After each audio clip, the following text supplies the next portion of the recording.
3 steps remain between me and the end of this EP project, and I've been hacking away at a couple of these steps over the last few days with disappointing results, but in a way those disappointments have helped crystallize what I really need to do to complete this project, and it boils down to these 3 steps. And my hope is that after I finish these steps, 5 songs will start to feel less like 5 songs and more like an EP. So let's start with step number 1, which is to add sound effects. Now I've been waffling about this step for a couple of days because it sort of feels like cheating. Cheating? Cheating what? Cheating on who? Well, cheating on myself and my idea of recording this entire project in the cassette tape medium. The trouble is that when I listen to these 5 songs played back to back, they didn't create the experience that I was expecting. And when I'm listening to them, I want to hear all the sounds that I'm used to hearing from having used cassette machines throughout this process. So I'm going to record them and add them into the project. And in connection with adding these sounds, I just have to say it, I'm going to end up doing the first real work in a DAW that I've ever done on this channel.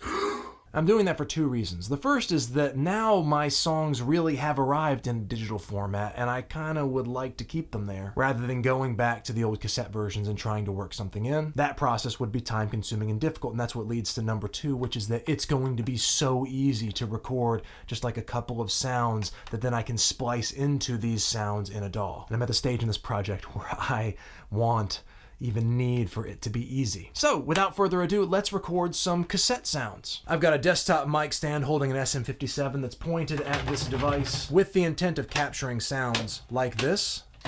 Those sounds will pass through this mic cable into this Focusrite Scarlett and into Audacity. I'm gonna hit record on Audacity and then get to work.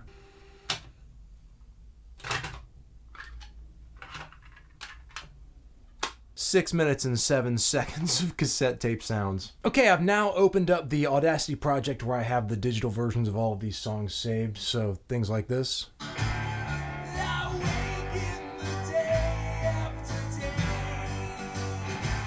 Very happy with how these are sounding. Now I need to import my tape player sounds WAV file. It's got sounds like this. My next step, which is really like 1B or something, step 1.5 that should have fallen in here, is I need to now assemble the sounds of the tape player and the songs into one long track so that they're presented exactly the way that I want them to appear when you're listening to the EP. All right, here we go. I think we've got it.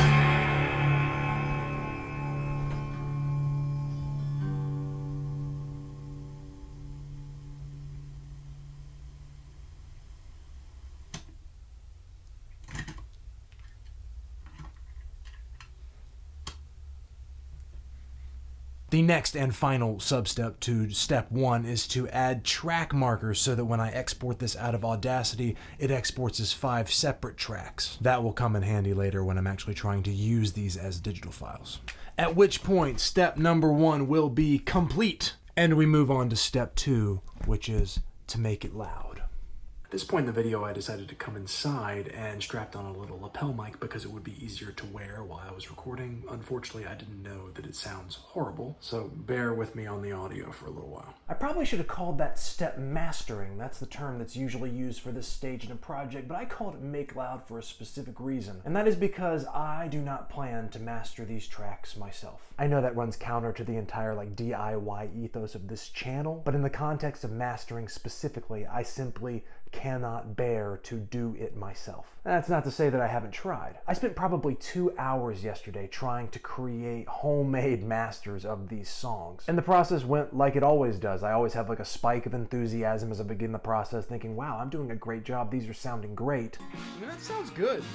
What is really left for me to do? And then anytime I break focus from the project, like to go take a piss or get a bite to eat and then return to it, with slightly freshened ears, the work that I've done sounds genuinely terrible. Now, I'm sure this is because I don't really know how to master music or have any of the right gear, but those are realities, and I simply don't have the resources, time, energy, willpower to learn to master for this project. So I'm going to do what I usually do, which is open up a computer, go online, and find a software or AI-based mastering service, like in this case, Lander. I like Lander because it's extremely easy to use. It's inexpensive, at least compared to hiring a real mastering engineer. Gives me a little bit of discretion in terms of how the ultimate master sounds. And in general, it does what it's supposed to, which I, in my cynicism, boil down to make loud. Maybe in another video, I will go into detail about why I am cynical about the mastering process. Spoiler, it comes from having lived through the loudness wars and having believed in remasters of so many of my favorite records only really to find that they weren't any better, they were just louder. But that's a topic for another time. Today I'm focused on the project that I am ready to finish, and Lander is going to help me finish it. All I have to do is go into the service, click New Album Master, fill out some basic information, upload the tracks, and let Lander do its thing. And while it is doing its thing, let me take a moment to just say that I know that masters produced by a software or AI-based service like this are not as good as the kind of masters that are produced by real professional mastering engineers. But making music is, for me, a hobby, constrained by a ton of limited resources, including money. And to date, it's never been in the budget for me to have my songs mastered by a professional. And I am confident from experience that what Lander spits out is going to be good enough. And the last step requires me to actually leave my house.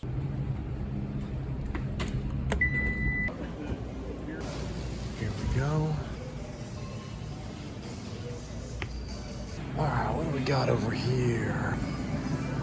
Here we go. I mean, I prefer chocolate, but the cupcake will really just be a stage for a candle. I guess now they call these relighting candles, but when I was young, we called them trick candles, which is the title of this upcoming EP, because there's a song on the EP with similar title about a romance that flickers on and off. And a benefit of this particular title is I have a pretty good idea of how to represent it as an album cover. But I'm not actually going to do that here and now in this car. Instead, we're going to wait until nighttime. I'm not much of a photographer, but I find it really fun to do things like this, to try to manifest the idea or feeling of a song in the physical world and then capture it. I feel like I've got some kind of decent photograph of it somewhere in like the hundreds that I just took rapid fire with my phone. I'll crop one of them into a square shape, maybe do some editing, and then the album art will be done, and then the EP will be done.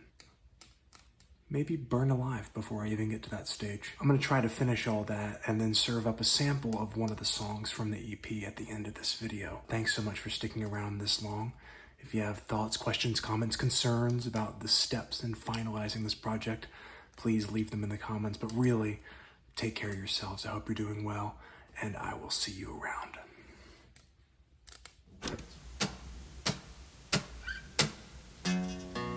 Left my suitcase full of summer.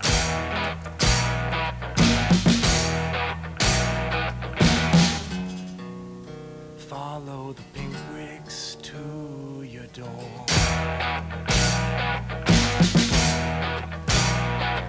Coast to the breeze that blows every autumn, and we float like leaves into each other's arms.